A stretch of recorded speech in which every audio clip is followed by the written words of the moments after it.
এক গ্রামে এক কৃষক বাস করত। সে ছিল অনেক গরিব। তার পরিবার বলতে শুধু তার মেয়ে ছিল। রিনা, রিনা, কই গেলি রে মা? এদিকে শোন, আমি মাঠে গেলাম, তুই বাড়িতেই থাকিস, বাইরে বের হইস না যেন। ঠিক আছে বাবা, তুমি সাবধানে যেও। এরপর কৃষক মাঠেই চলে গেল। তার ছোট মেয়ে একাই বাড়িতে বসে রইল। এইভাবে বেশ কিছুদিন কেটে যায়। তারপরে কৃষক কিছু টাকা জমিয়ে একদিন হাটে গেল। সেখানে গিয়ে তার মেয়ের জন্যে একটি ছাগল কিনে আনলো।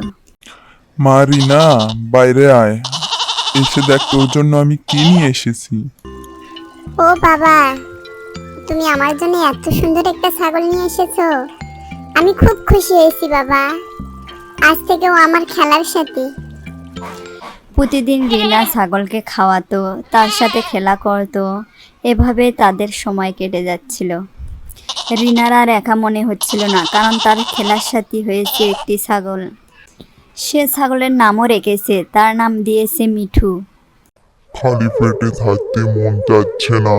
অনেকদিন হয় মানুষের মাংস খাই না।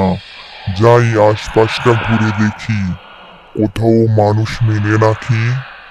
আহ আহ আহ ওই তো শালা দেখতে পাচ্ছি মানুষ। ও, তার সাথে একটা ছাগলের বাচ্চা আছে। বাচ্চাটা তো বেশ সুন্দর।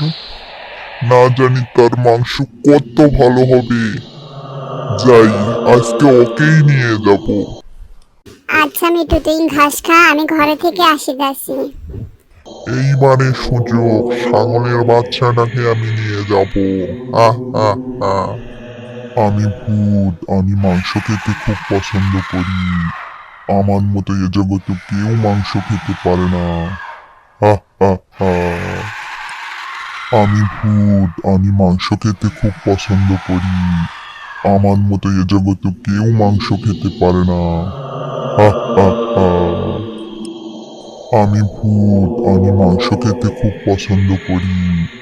আমার মতো এ জগতে কেউ মাংস খেতে পারে না। আহ আহ আহ কিছুক্ষণ পর রিনা এসে দেখে তার ছাগলটি বাড়ির উঠানে নেই। বাবা, ও বাবা, আমি যে মিঠু খুঁজে পাচ্ছি না। মিঠুটা যে কোথায় গেল? আমি তামান এলাকায় ঘুরে আসলাম, কিন্তু কোথাও পেলাম না। তুমি একটু দেখবে বাবা?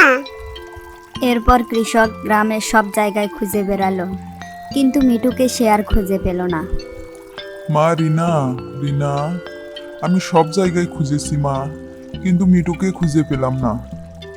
তুই মন খারাপ করিস না, আজ তো সন্ধ্যা হয়ে এলো, ও ঠিক সকালে ফিরে আসবে। পরের দিন সকাল হয়ে গেল। সকাল থেকে বিকেল হয়ে গেল। বিকেল হয়ে সন্ধ্যা হয়ে গেল, কিন্তু মিঠুর আর কোনো দেখা মিলল না। কৃষক তার মেয়েকে বলল,